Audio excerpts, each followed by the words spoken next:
Alhamdulillahi Rabbil Alamin, wa salatu wa salamu ala Rasulillah, wa ala alihi wa sahbihi wa man wala, amma ba'd. Donc, ya ikhwa, le cours précédent, nous avons terminé l'attestation, ou les deux attestations de foi. C'est Ashhadu an la ilaha illallah wa Ashhadu anna Muhammadan Rasulullah. Nous sommes arrivés, wa tuqim as-salah, que tu accomplisses as-salah, c'est-à-dire la prière. Et tuaddiha kama shuri'at fi dhatiha wa muqaddimatiha wa makaniha wa waqtiha. Qu'est-ce que ça veut dire que tu accomplisses la prière? C'est le fait de la réaliser ou de l'accomplir telle qu'elle a été prescrite dans son essence, dans ses préalables, et son lieu et son temps. C'est ça que ça veut dire, tuaddiha. Donc que tu la réalises et tu l'accomplisses comme elle a été prescrite dans son essence, ses préalables, son lieu et son temps. Et c'est cela le sens d'accomplir la prière. فإنه لم يقل أن تصلي لأنك لا تصلي عندما تصلي في غير وقتها ولا تقيمها إن صليت ou bien صليت في البيت مثلا لأن إقامتها حيث ينادى بها في المساجد فمعنى أن تقيم الصلاة أن تؤديها أو أن تؤديها كما شرعت. Donc qu'est-ce qu'il dit ici le cheikh? Il dit ici dans le hadith, le prophète sallallahu alayhi wa sallam n'a pas dit wa tusalli, il a dit sallallahu alayhi wa sallam wa tuqim as-salat, yani que tu accomplisses la prière. Il n'a pas dit que tu pries. Parce que, par exemple, si tu accomplis la prière, si tu fais la prière, si tu pries en dehors de son temps, on ne peut pas dire que tu as prié. Et si tu ne fais pas la prière à la maison, par exemple, on ne peut pas dire que tu l'as accompli comme il se doit. Car la prière s'accomplit là où l'appel à la prière est effectué, c'est-à-dire dans les mosquées. Donc par exemple, si on voit une personne maintenant prier dhuhr avant dhuhr, est-ce qu'on peut dire que cette personne-là a accompli sa prière? Là. Pourtant, quand on la regarde, est-ce qu'elle prie? Non, mais elle n'a pas accompli sa prière. Donc c'est ce que ça veut dire ici, accomplir sa prière. Donc là, accomplir la prière signifie ici l'accomplir, la réaliser telle qu'elle a été prescrite. Et le cheikh nous dit ici fi dhatiha fatati bi arkaniha wa wajibatiha wa min al-kamal an ta'ti bis sunan. Donc dans son essence ici, qu'est-ce qu'il dit le cheikh? C'est-à-dire dans la prière en elle-même, c'est-à-dire que tu accomplis ses piliers, ses obligations, et si tu veux la perfectionner et la compléter, alors à ce moment-là, tu rajoutes à cela les actes recommandés. Donc ce qui est obligatoire ici, c'est de venir avec ses piliers et ses obligations, et si tu veux la perfectionner et la compléter, tu viens avec les sunan. Et la parole du cheikh ici, wa fi muqaddimatiha fatatawadda wa tastur al-awrata وتطهر بدنك وثيابك ومكان صلاتك ونحو ذلك. Qu'est-ce qu'il nous dit ici le cheikh?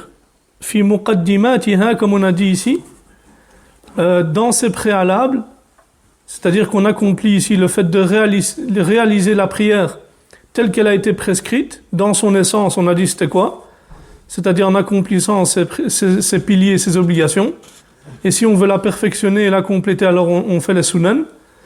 Dans ces préalables, qu'est-ce qu'il nous dit le cheikh dans ces préalables? C'est quoi? C'est ce qui vient avant la prière. C'est-à-dire en faisant les ablutions correctement, en couvrant sa aura, c'est-à-dire sa nudité, et en purifiant et en nettoyant son corps. En nettoyant ton corps, s'il y a une impureté dessus, ou bien tes vêtements, ou bien l'endroit dans lequel tu vas prier, et ainsi de suite. Ça, c'est ce qu'on appelle les préalables. Donc, c'est ce qui vient avant d'accomplir la prière. Il nous dit ensuite, وَفِي زَمَانِهَا فَتُحَافِظْ عَلَى الصَّلَاةِ فِي أَوْقَاتِهَا. Dans son temps, c'est-à-dire qu'en veillant à quoi? À prier les prières dans les temps prescrits, c'est-à-dire à l'heure. Ensuite, il nous dit le cheikh, وَفِي مَكَانِهَا فَتُؤَدِّيهَا فِي الْمَسْجِدِ إِن كُنْتَ رَجُلًا. Donc dans son lieu, c'est-à-dire en l'accomplissant à la mosquée, si tu es un homme. والصلاة هنا على التحديد هي الصلوات الخمس أما النوافل وغير ذلك فهي توابع لها فالركن هو الصلوات الخمس. Et le cheikh il nous dit ici as-salat, c'est-à-dire la prière qui est mentionnée ici désigne les 5 prières obligatoires quotidiennes de manière précise. Quant aux prières surrogatoires et autres, elles en sont des compléments, comme on a dit. Et donc la base et le pilier ici, c'est quoi? C'est les 5 prières quotidiennes. C'est ce qui est voulu ici par as-salat. An tuqim as-salat, c'est-à-dire ici les 5 prières quotidiennes obligatoires. Wa tu'ti az-zaka fatukhriju az-zakata min malik إذا وجبت عليك لله عز وجل والأموال الزكوية معروفة وشروطها معروفة. Ensuite le cheikh nous dit et tu t'acquittes de la zakat. Et donc tu verses la zakat sur ton bien lorsqu'elle devient obligatoire pour toi et les biens soumis à la zakat sont connus et ses conditions sont connues. وتصوم رمضان فتصوم رمضان بالإمساك عن المفطرات في الزمن المخصوص تقربا لله تبارك وتعالى. Ensuite il dit que tu jeûnes le mois de Ramadan, c'est-à-dire tu jeûnes le mois de Ramadan en t'abstenant de ce qui rompt le jeûne durant la période prescrite, et ce en te rapprochant d'Allah tabaraka wa ta'ala.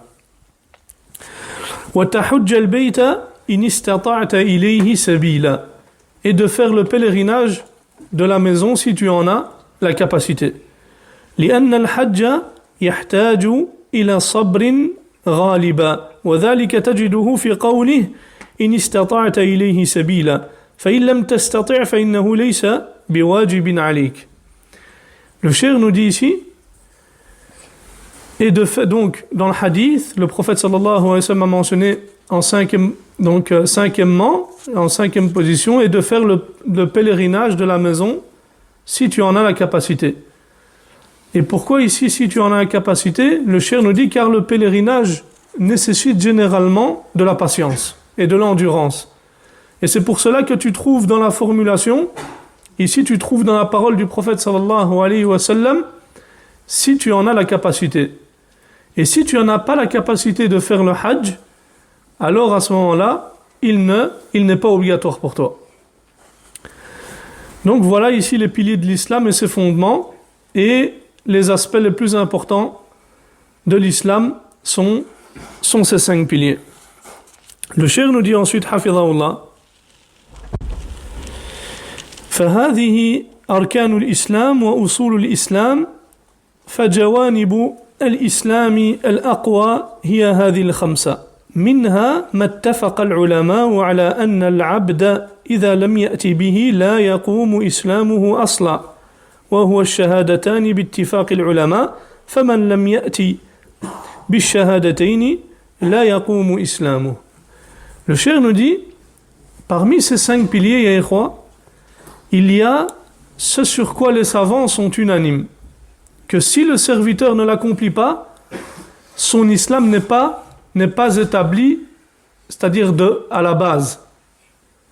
C'est quoi ce sur quoi ils sont unanimes? C'est les 2 attestations de foi. Et ça, c'est selon l'unanimité des savants. Celui qui ne vient pas avec les 2 attestations de foi, même s'il accomplit la prière, il jeûne le mois de Ramadan, il fait le hajj, est-ce qu'on dit que cette personne-là est musulmane? Non. Et ça, est-ce qu'il y a un khilaf entre les gens de science? Il n'y a pas de khilaf. C'est selon l'unanimité des savants. Celui qui ne vient pas avec les deux attestations, c'est-à-dire shahadatan, il ne sera pas considéré comme musulman, peu importe les actes qu'il fait.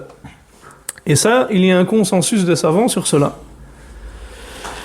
Le cheikh nous dit ensuite وَمِنْهَا مَا اخْتَلَفَ فِيهِ الْعُلَمَاءُ اخْتِلَافًا قَوِيًّا وَهُوَ الصَّلَاةُ فاتفق العلماء على أن من لم يعتقد بوجوب الصلاة كافر واختلفوا في من لم يصلي مع اعتقاده بوجوبها أو بالوجوب والراجح أن من كان قادرا على الصلاة فترك الصلاة متعمدا أنه يكفر وليس من المسلمين ولو جاء بما يقوم به المسلمون.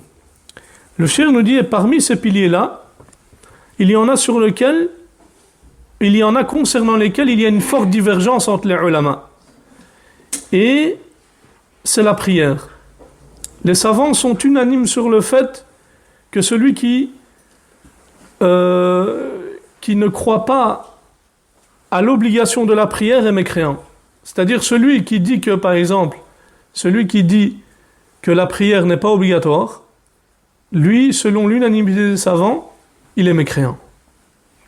C'est-à-dire celui qui renie l'obligation de la prière. Mais ils ont divergé concernant lequel? Ils ont divergé concernant celui qui ne prie pas, tout en reconnaissant le caractère obligatoire de celle-ci. Et là, les ulama, ils ont divergé. Et comme vous savez, la majorité des ulama sont d'avis que la personne qui délaisse la prière ne mécroit pas. Et il y a une partie parmi les ulama dont le Hanabila, selon une riwaya, et les savants contemporains, et ceux qui les ont suivis également parmi le muhaqqiqun, dont Ibn Taymiyyah, Ibn al-Qayyim et d'autres, eux ils voient que celui qui délaisse la prière, que ce soit par fainéantise ou non, sort de l'islam. Et il n'est pas compté parmi les musulmans, même s'il accomplit tout ce que font les musulmans.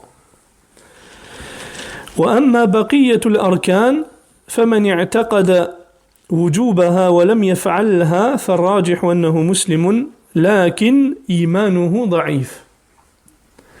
Quant aux autres piliers, celui qui reconnaît leur obligation mais ne les accomplit pas, l'avis le plus fort c'est qu'il reste musulman, mais sa foi est faible. Quand on parle des restes de piliers, on parle de quoi, Yahya? On parle de la zakat, le sawm et le hajj.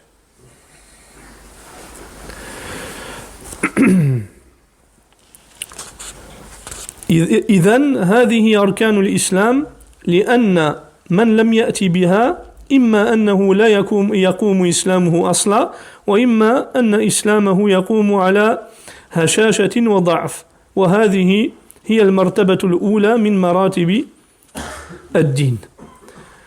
Le cheikh nous dit donc c'est ça les piliers de l'islam, et donc celui qui ne les accomplit pas, soit son islam n'est pas établi de base, comme on a dit celui qui délaisse les deux attestations de foi, soit il repose sur une fragilité, une faiblesse.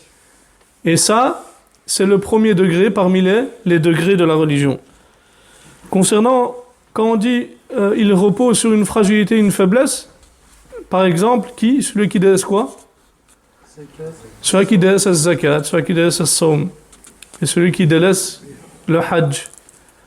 Quant à celui qui délaisse la prière, qu'est-ce qu'on a dit? Ça fait l'objet d'une divergence chez les savants. Là, la majorité des savants voit qu'il reste musulman, et une autre partie des musulmans voit qu'il est mécréant. قال جبريل عليه السلام فأخبرني عن الإيمان قال أن تؤمن بالله وملائكته وكتبه ورسله واليوم الآخر وأن تؤمن بالقدر خيره وشره. Ensuite, Jibril alayhi salam a dit informe-moi sur la croyance, sur la foi, l'iman. Et le prophète sallallahu alayhi wa sallam lui a répondu, la croyance c'est que tu crois en Allah, en ses anges, en ses livres, en ses messagers, au jour dernier, et à la prédestination, c'est-à-dire au destin, qu'il soit bon ou mauvais. Donc ici Jibril lui dit عليه السلام فأخبرني عن الإيمان لما فرغ جبريل عليه السلام من سؤال النبي صلى الله عليه وسلم عن معالم الإسلام فأجابه النبي صلى الله عليه وسلم بمفتاح الإسلام وهو الشهادتان وبأركان الإسلام الأربعة الظاهرة سأله جبريل عليه السلام عن الإيمان. Donc ici, lorsque Jibril alayhi salam a terminé d'interroger le prophète sallallahu alayhi wa sallam sur les repères de l'islam et que le prophète sallallahu alayhi wa sallam lui a répondu avec la clé de l'islam, c'est-à-dire les 2 attestations et les 4 piliers apparents de l'islam, c'est-à-dire le reste, as-salat, was-zaka, was-siyam, wal-hajj, Jibril alayhi salam ensuite l'a interrogé sur la foi, l'iman. Le cheikh nous dit والإيمان في لغة العرب هو التصديق مع الإذعان والإقرار فليس تصديقا مجردا وإنما هو تصديق يصحبه إقرار جازم ويصحبه إذعان يترتب على التصديق. Le cheikh nous dit la foi dans la langue arabe, qu'est-ce que ça signifie? Ça signifie التصديق مع الإذعان والإقرار, c'est-à-dire c'est le fait de rendre véridique, de croire, de rendre véridique avec soumission et conviction. Et ce n'est donc pas ici le fait de rendre simplement une chose véridique, mais c'est plutôt une croyance qui est accompagnée d'une conviction ferme et d'une soumission qui découle de cette croyance. Il nous dit وأما الإيمان في الشرع إذا أطلق فقيل الإيمان فإنه قول باللسان واعتقاد بالجنان وعمل بالجوارح والأركان أي أنه إذا أطلق فهو الدين ويشمل الأقوال والأعمال والاعتقادات وهو الإسلام وهذا معنى قول العلماء الإيمان والإسلام إذا افترقا اجتمعا. Ici, le cheikh, qu'est-ce qu'il nous dit?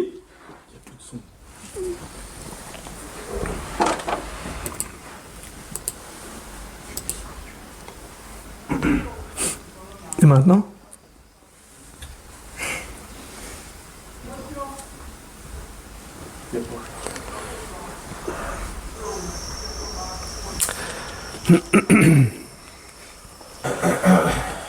Donc, la foi dans la terminologie religieuse, c'est quoi?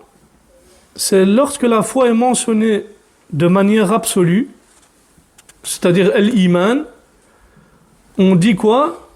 Que c'est une parole prononcée par la langue, une croyance du cœur et un acte accompli par les membres. Donc ces 3 choses-là. Donc c'est quoi? Qawlun bil lisan, une parole prononcée par la langue, wa'atiqadun bil jinan, une croyance du cœur, wa'amalun bil jawarih, un acte donc accompli par les membres. C'est-à-dire que lorsqu'elle est mentionnée de manière absolue, la foi ici désigne la religion dans son ensemble. Quand on dit l'iman et que c'est mentionné de manière absolue, c'est quoi mentionné de manière absolue? C'est-à-dire qu'il n'y a pas dans la même phrase l'islam ou l'iman. Il y a juste l'iman. S'il y a juste l'iman, donc c'est la religion dans son ensemble. Et cela englobe les paroles, les actes et les croyances. Donc c'est l'islam apparent et caché. Et ici c'est le sens de ce que disent les savants. Les savants ont dit la foi et l'islam, c'est-à-dire l'iman ou l'islam, quand ils se séparent, ils se rejoignent. Ça veut dire quoi? C'est-à-dire que leur sens est le même. C'est-à-dire quand ils se séparent, c'est-à-dire qu'ils sont mentionnés chacun individuellement. Et bien à ce moment-là, quand l'iman ou l'islam, ils sont mentionnés chacun individuellement, ils ont le même sens. Donc on dit la foi, l'iman, c'est la religion, ad-din, Et on dit l'islam, c'est également la religion, ad-din, quand ils sont mentionnés séparément. Mais maintenant, le cheikh nous dit وأما إذا ذكر الإيمان مع الإسلام كما في هذا الحديث فهو مرتبة أخص من الإسلام وهو يطلق على الأعمال الباطنة ولذلك أجاب النبي صلى الله عليه وسلم بمعالم الإيمان وليس كل الإيمان بل بمعالم الإيمان وما بعد ذلك يتبع هذه المعالم. Qu'est-ce qu'il nous dit le cheikh? Il nous dit, mais lorsque la foi ici est mentionnée avec l'islam, c'est-à-dire il est accompagné de l'islam, comme dans ce hadith, Jibril, qu'est-ce qu'il a d'abord demandé? Il a dit, فَأَخْبِرْنِي عَنْ مَاذَا عَنِ الْإِسْلَامِ. Ensuite, il a dit quoi? فَأَخْبِرْنِي عَنْ الْإِيمَانِ. Donc ici, c'est dans le même contexte, on va dire dans la même phrase. Qu'est-ce qu'il nous dit le cheikh?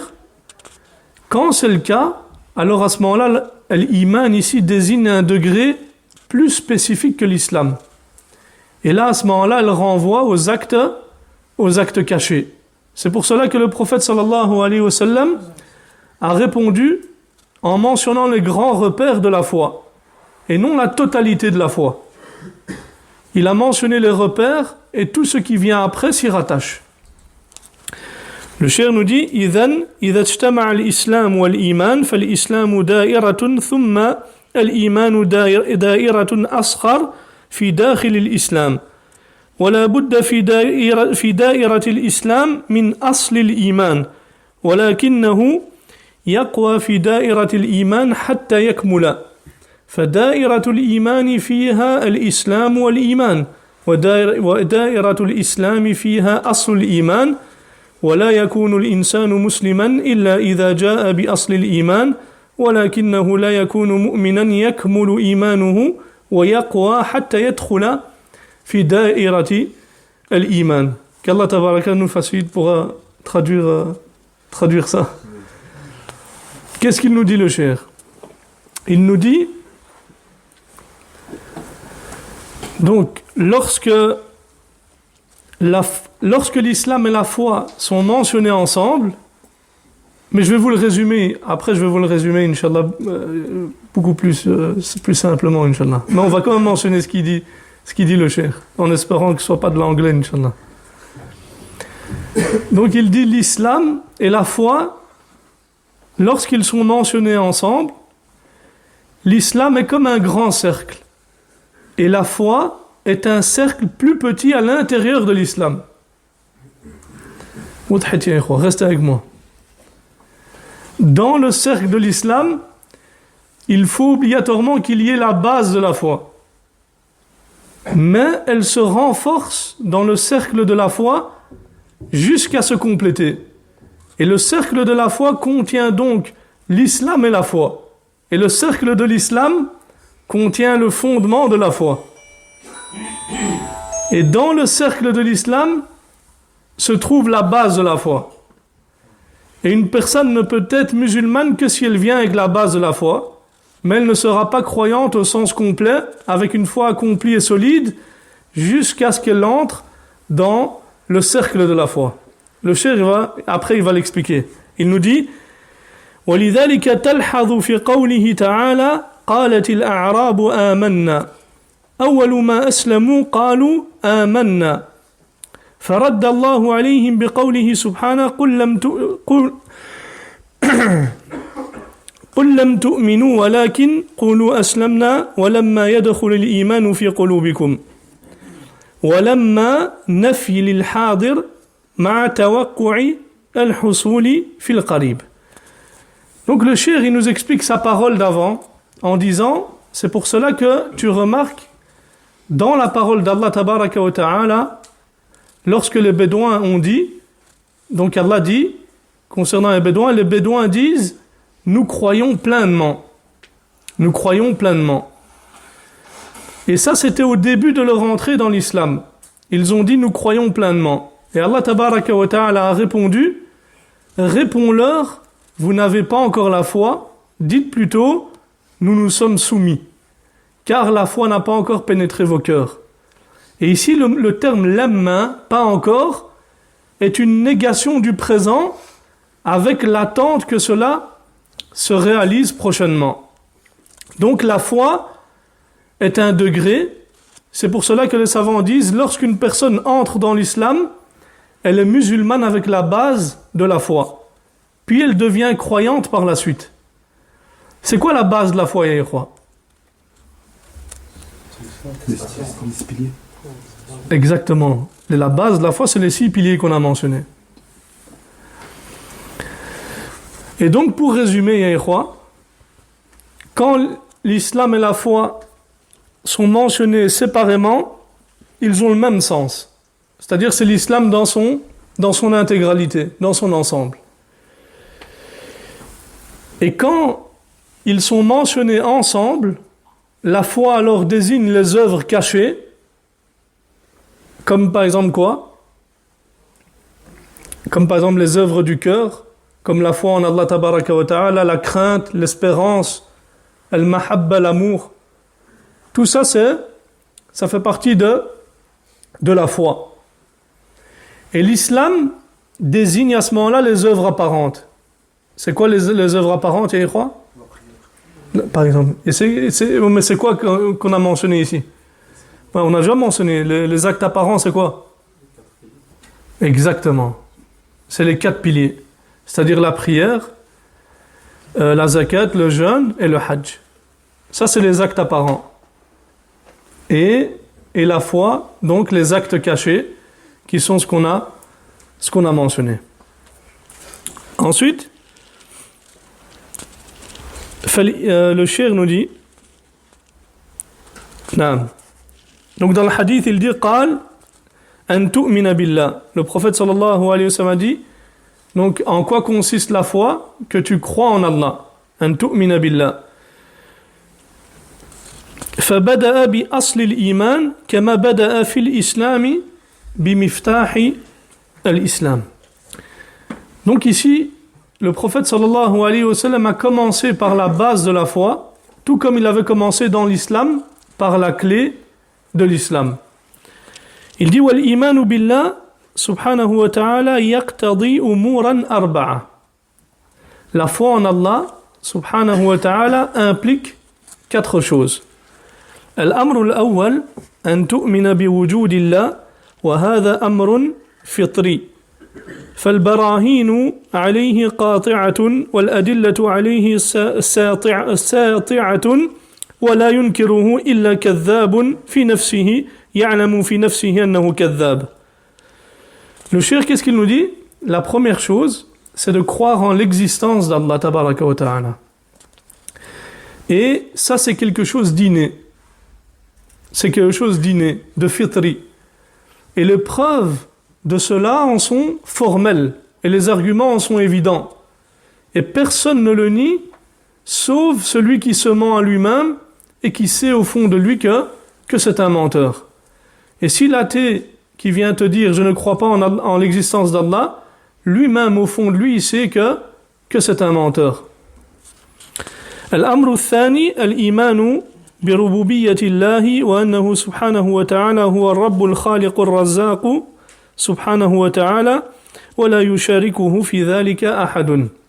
La deuxième chose, ya ikhwa, c'est le fait de croire en la seigneurie d'Allah tabaraka wa ta'ala, ar-rububiyya, et qu'il est le Seigneur, le Créateur, le pourvoyeur, et qu'il n'a aucun associé dans cela.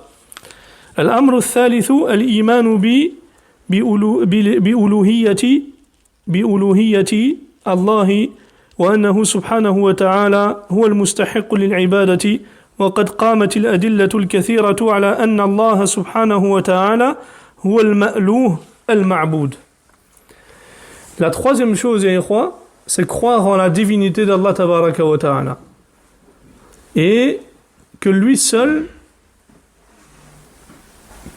donc est le seul qui mérite d'être adoré et qui mérite donc l'adoration. Et de nombreuses preuves établissent qu'Allah tabaraka wa ta'ala est la seule divinité digne d'adoration et qui mérite d'être adoré.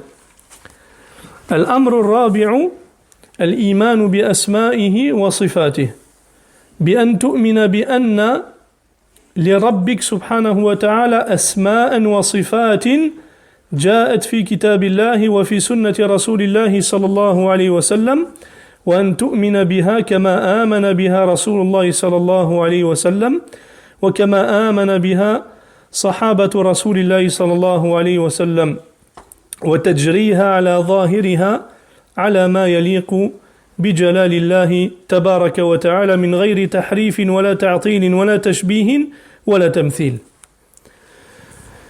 Le cheikh, qu'est-ce qu'il nous dit? La quatrième chose, c'est de croire en ses noms et ses attributs.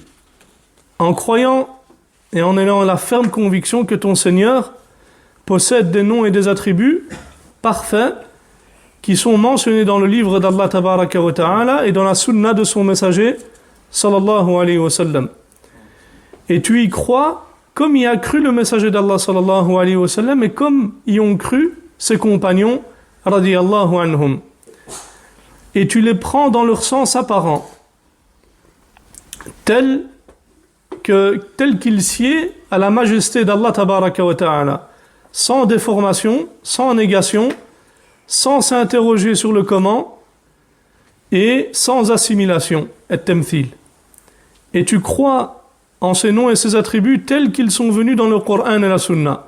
Et tu crois en leur sens comme y ont cru le messager d'Allah sallallahu alayhi wa sallam et ses nobles compagnons.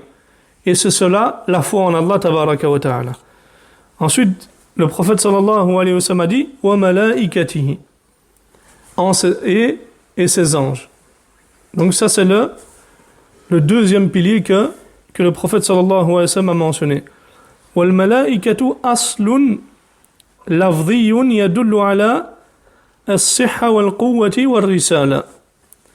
فهم على خلقة عجيبة وقوة عجيبة وهم رسل الله يرسلهم الله عز وجل بالوحي وبغيره. Le cheikh nous dit et ses anges, le mot ange ici, donc son origine renvoie à la force, la solidité et la mission, risala. Et ils sont une création extraordinaire et une force extraordinaire. Et ce sont les messagers d'Allah tabaraka wa ta'ala qui l'envoient avec la révélation et avec d'autres choses. وَالْمَلَائِكَةُ عِبَادٌ مُكْرَمُونَ خَلَقَهُمُ اللَّهُ مِنْ نُورٍ لَا يَعْصُونَ اللَّهَ مَا أَمَرَهُمْ وَيَفْعَلُونَ مَا يُؤْمَرُونَ خَلْقٌ حَقِيقِيٌّ خُلِقَ مِنْ نُورٍ منازلهم السماء ينزلون إلى الأرض بأمر الله تبارك وتعالى لهم خلقة عجيبة ولهم أجنحة. Qu'est-ce qu'il nous dit ici le cheikh? Il dit les anges sont des serviteurs honorés qu'Allah tabaraka wa ta'ala a créés de lumière. Et ils ne désobéissent jamais aux ordres d'Allah et exécutent tout ce qui leur est ordonné. Et ce sont des créatures réelles, créés de lumière, dont la demeure est le ciel. Et ils descendent sur terre par ordre d'Allah tabaraka wa ta'ala. Et ils ont une création extraordinaire. Et comme il a été rapporté dans un hadith, ils ont également des ailes. Et certains en ont 2, d'autres en ont 3, et ainsi de suite. Le cheikh nous dit ensuite وَالْإِيمَانُ بِالْمَلَائِكَةِ يَتَضَمَّنُ. Donc, la foi aux anges comprend plusieurs choses. La première, il nous dit le cheikh, أن تؤمن أولا بوجودهم وأنهم خلق حقيقي خلقهم الله. Donc, la foi aux anges comprend plusieurs choses. Le premier, c'est le fait de croire d'abord en leur existence.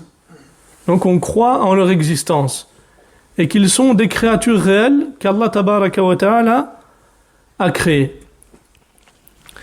وأن تؤمن بأسماء من علمت أسماءهم منهم كجبريل وميكائيل وإسرافيل وملك الموت. Deuxièmement, croire au nom de ceux dont on connaît le nom, comme Jibril, Mikaïl, Israfil et l'ange de la mort. Malik al-Maut. وأن تؤمن بأعمال من علمت أعماله منهم وأن تؤمن بأعمالهم. Qu'est-ce qu'il nous dit ensuite le cheikh? Troisièmement, c'est le fait de croire aux fonctions de ceux dont on connaît la fonction et le rôle, et croire en leur mission. وأن تؤمن بأنهم كثيرون لا يعلم قدرهم إلا الله فإنه يدخل البيت المعمور في كل يوم منهم 70,000 ولا يرجعون مرة أخرى. Quatrièmement, c'est croire qu'ils sont innombrables et que seul Allah tabaraka wa ta'ala connaît leur nombre. Comme il a été rapporté dans le hadith, 70 000 anges entrent chaque jour dans la maison peuplée, Al-Bayt al-Ma'mour, et puis ils n'y retournent pas jusqu'à l'arrivée de l'heure, jusqu'au jour dernier.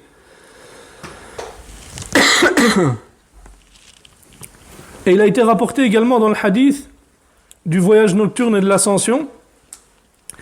Le prophète sallallahu alayhi wa sallam dit: Jibril me fit ensuite monter au 7e ciel et demanda qu'on lui ouvre. Qui est là? Demanda le portier. Et il répondit: Moi, Jibril. Et qui est avec toi? Il dit: Muhammad sallallahu alayhi wa sallam. A-t-il été missionné? Oui. Ensuite, il dit: Qu'il soit le bienvenu, quelle heureuse arrivée que la sienne. Puis la porte s'ouvrit et aussitôt entré, le prophète sallallahu alayhi wa sallam nous dit: J'ai aperçu Ibrahim le dos appuyé contre la maison peuplée, Al-Bayt al-Ma'mour. Chaque jour, 70 000 anges y entrent, puis ils n'y retournent pas jusqu'au moment de l'heure. Bismillah.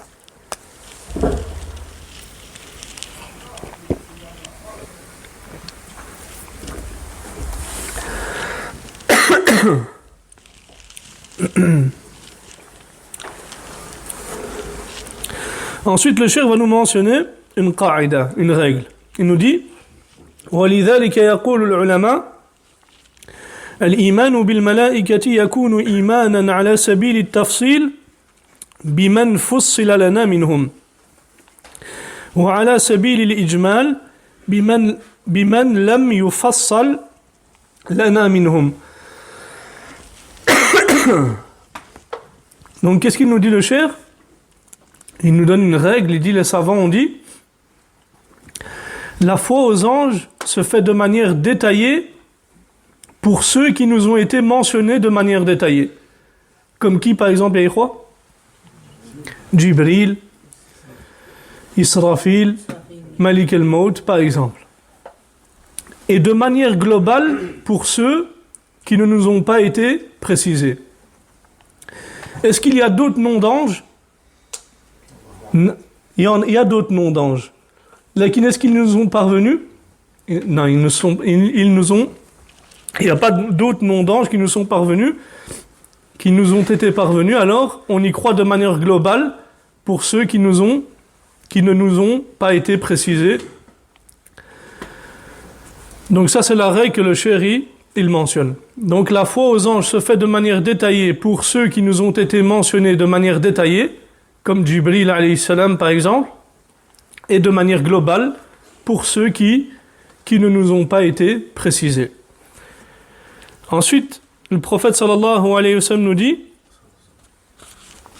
wa kutubihi, c'est-à-dire et ses livres.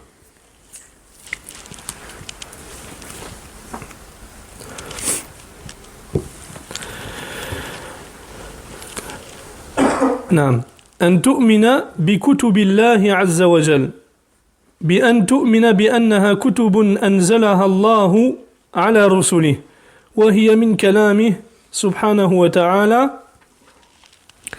فيها الهدى والنور المبين وفيها التوحيد وفيها الخير كله فتؤمن بها على سبيل الإجمال وأنها كثيرة وتؤمن بما فصل منها فتؤمن بالتوراة والإنجيل والزبور وصحف إبراهيم وموسى والقرآن.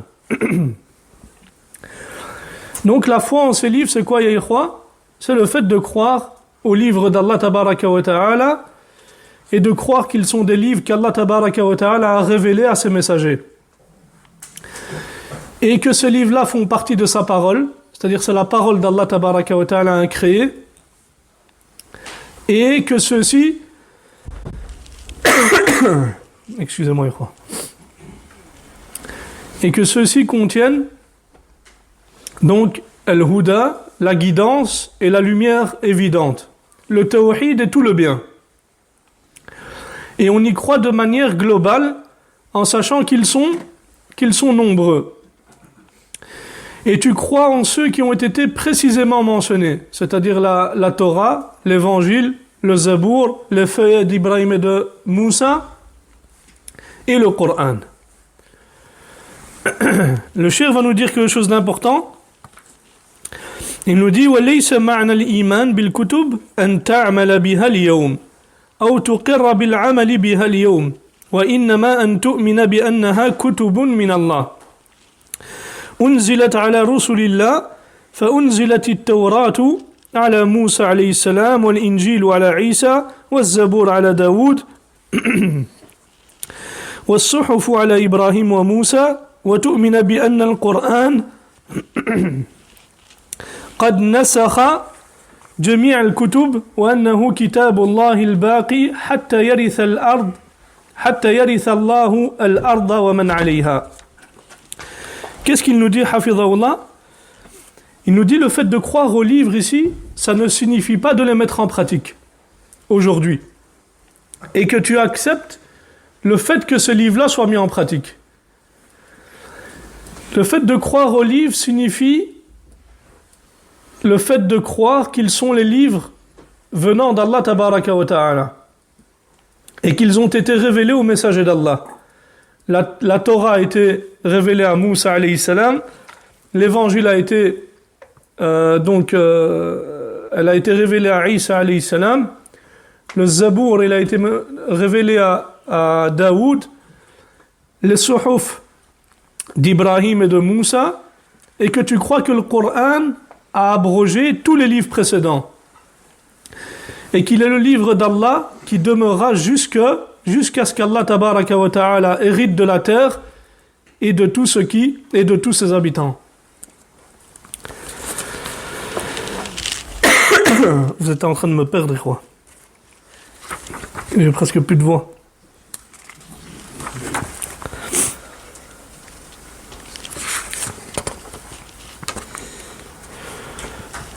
On va quand même essayer de continuer, Inch'Allah. Bismillah, tawakkal ala Allah. Ensuite, le cheikh nous dit wa rusulihi. Donc, le prophète sallallahu alayhi wa sallam ensuite dit et ses messagers. C'est ar-rusul. C'est de croire en la foi en ses messagers. Il nous dit an tu'mina bi anna Allah قد اصطفى من البشر رسلا أوحى إليهم وشرفهم بالرسالة فهم عباد لله مشرفون شرفهم الله بالرسالة وأمرهم بالتبليغ فبلغوا وأدوا الأمانة وهم كثير نؤمن بهم إجمالا ونؤمن بمن علمناهم على سبيل التفصيل تفصيلا. Qu'est-ce qu'il nous dit le cheikh? Il nous dit et ses messagers, c'est-à-dire de croire qu'Allah Azza wa Jal a choisi parmi les êtres humains des messagers auxquels il a révélé sa parole et qu'il les a honorés par la mission prophétique. Et ce sont des serviteurs d'Allah tabaraka wa ta'ala, qu'Allah tabaraka wa ta'ala a honorés par cette mission. Et il leur a ordonné de transmettre le message et ils l'ont transmis et accompli ce dépôt. Et les messagers Yahya sont très nombreux. Et on croit en eux de manière globale. Et on croit en ceux dont on connaît le nom de manière détaillée. نكتفي بهذا القدر أخي إخوة هذا وصلى الله على نبينا محمد وعلى آله وصحبه وسلم